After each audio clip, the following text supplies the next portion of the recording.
Hey there guys, welcome back to another video. And recently I've been thinking about helping people effectively. And that's what this is entitled, Helping Effectively. And because I think this is something that not many of us think about. And I think all of us need to think about this. Because all of us have tried to help somebody in one way or another. But the majority of the time, and the main point I want to bring across, is a lot of times we try to help people morally by telling them what is right and what is wrong, and basically what they're doing wrong. And I think we do this the wrong way, probably about 90% of the time. And only 10% of the time do we actually do this effectively, even though we go to people with the right information, with the right morals, and the right scriptures from the right part of the Bible, using the right examples. It's ineffective, simply because of our method of getting the point across to the person we are trying to talk to. I've had many people come to me, talking to me about my problems, because I got problems, man. I mean, this is the way I am. I'm human. I mean, not many of you understand that probably, but I have problems, and just like every one of you guys, and I've had people come to me and say, you know what, you're screwing up. And about 90% of the time, I didn't take their information because they didn't communicate to me effectively.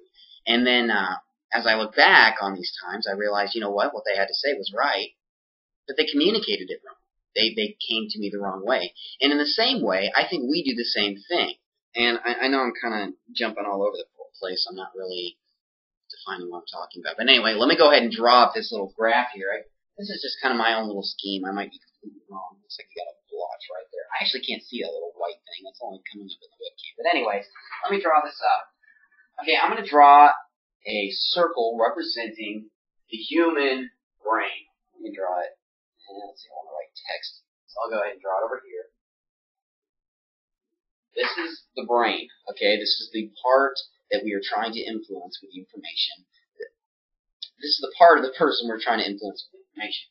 Okay? And inside the brain, we have logical, I'll just write logic, and then we have another part of the brain that thinks with emotion.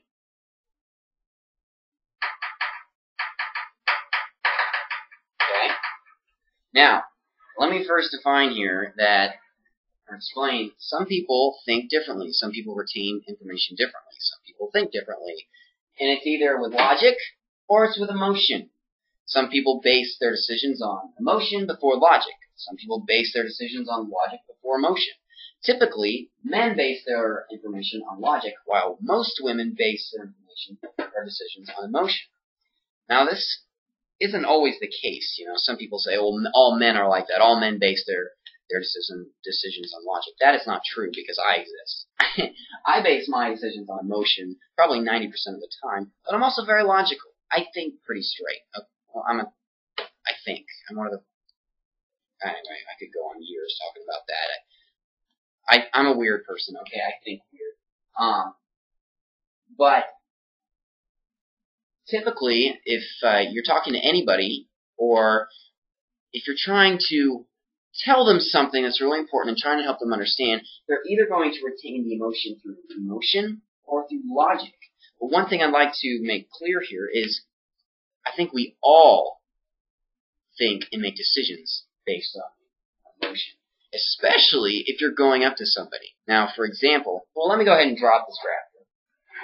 Now, let's say you're trying to give this person this information, okay? I'm not speaking well tonight. I'm sorry. I'm tired. It's like 2 o'clock in the morning, but I can't sleep. So anyway, let's say you're wanting to give the information, okay? So this is you, and you're wanting to help so-and-so with something you think he's doing morally wrong. Okay? So you're going to give him information. So you're going to start talking to him. Blah, blah, blah, blah, blah. This is all your noise, and you're talking to him. Okay? You're trying to get to his brain. Now, so the opening of this brain comes through here. And it's going to reach the emotion first. And you think, no, some people are just logical. Now, let me explain here that if you go up to Billy Bob, okay, and let's say he is having an alcohol addiction, and you know that he's screwing up and he needs to get off this alcohol. Okay, well, if you go up to Bobby Joe, and he's a very logical person, and you say, you know what, Bobby Joe, you're an alcoholic. You're going downhill. And if you keep going like this, you're going to go to hell. So you need to straighten up. You are attacking his emotions directly. You're not attacking his logic. You're attacking his emotions. So naturally, this information that you're feeding him is going to go to his emotions. And honestly, the health of the emotions that you are feeding him are not very good. So, do you think you're going to get to the logical part? Because it's got to filter through the emotions first. And with that kind of attitude, you're not going to do anything. The only thing you're going to do is you're going to backfire everything that you said with hatred. I probably spelled that wrong, but anyway. So that was ineffective. In fact, it was so ineffective that you just burned a bridge with Bobby Joe. Because you were trying to help him. Even though you were trying to help him, you burned a bridge. Because you didn't get through his emotions. Now, what if you did get through his emotions? Then you would get to the logical side. Boom. And that's when everything would start processing. Okay? Now, the point I'm trying to make here, and I'm going to go ahead and erase this. Let's just say that you did get to him. How would you get to Bobby Joe's emotions? Okay, well this is where the tricky part comes in. And this is the part that most people don't get to simply because it is really hard to get through people's emotions. Because emotions are sensitive. I don't know if you guys knew this or not, but someone's emotions, someone's ego, the way someone feels about themselves is very sensitive. Very sensitive. You can't go bashing people upside the head when you're trying to help them, okay? Especially verbally. Especially when you're saying, hey, dude, you're doing something wrong. You got to be sensitive and very sensitive. I mean, there's no better word for it. So, how do you become sensitive? Okay, well, the communication must come in through love. And that's what Jesus talked about. He talked about love. You know, you look back at Paul, Paul is like, well, you got to tell people when they're screwing up. And that's what Paul did, he was telling the Galatians, the Ephesians, the Philippians, all these different people that, you're screwing up. Now, the people respected Paul, okay, so, he kind of had he was kind of like the big daddy of the group, and so he kind of had the authority to do that. However, if you try to help people and give them, or try to help them verbally with these kinds of things, the way Paul did, it's not going to work. I've seen a lot of Christians do that. I've seen even people I'm close to do that. And it's not effective. It's not effective. In fact, it's ineffective, and it burns bridges. That's what it does. It has to have love. Okay? Now, the question that, some people say, they're like, well, I had love when I told Bobby Joe that he was an alcoholic. Okay, you might truly have felt that love. But you have to make sure that it's expressed through that verbal communication. Okay? Well, how do I do that? And this, I think, a lot of people will disagree, is you gotta listen to Bobby Joe. Okay? This is done. Let me forget that. This is done through listening. People are like, okay, well, why does listening have anything to do with it? Because that's not what I came to Bobby Joe for. I'm not going to Bobby Joe so I can hear about his alcohol addiction. I'm not going to Bobby Joe because, he's having a hard time. I'm going to Bobby Joe to tell him to stop drinking alcohol. Okay? Your mindset's wrong. Because our mindset should be to show Bobby Joe love. Because that's what the original intent was, right? Maybe it wasn't. But if it was, you should be willing to listen to Bobby Joe. Because listening to somebody shows them that you love them. I mean, that's just the way it is. That's like the most important part of communication. And communication is kind of involved when you're telling somebody how to live their life. Just saying. You better have listening in there. It's very important. Otherwise, Bobby Joe isn't going to listen to a thing you're saying. Listen to Bobby Joe. Care about him. How do you show Bobby Joe that you care about him? You're investing time in it. Time investments. I know a lot of people that come to me to help try to solve my problems. And they think it's summed up in a 30-minute conversation of them just talking to me. 99.99% of the conversation is them talking to me, and they think that that's all they need to do, and then they walk away thinking that they changed my life. They didn't. They burned the bridge. But I'm a very forgiving guy, and I didn't burn the bridge. I kind of built it back up because I'm just a nice guy. But I kind of like people, and I'm a very forgiving person. But that's not to go the same with everybody else. And I know that because I know people. And I know that I'm just a weird, freak, emotional guy that just doesn't want to be angry with anybody. But that's not how most people work. And there has to be time invested. It's not a 30-minute conversation. It is something that you are so passionate about that you're going to go to that person and love. Not someone that you're going to go to every 5 hours and say, hey, you need to stop being an alcoholic. It's not like that. It's listening to them, listening to about their problems in life, and caring about it. That is love.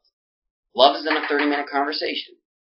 And another thing that I think a lot of Christians get messed up in is they think that love and converting someone or helping someone get off alcohol is by bringing them to church. It's not.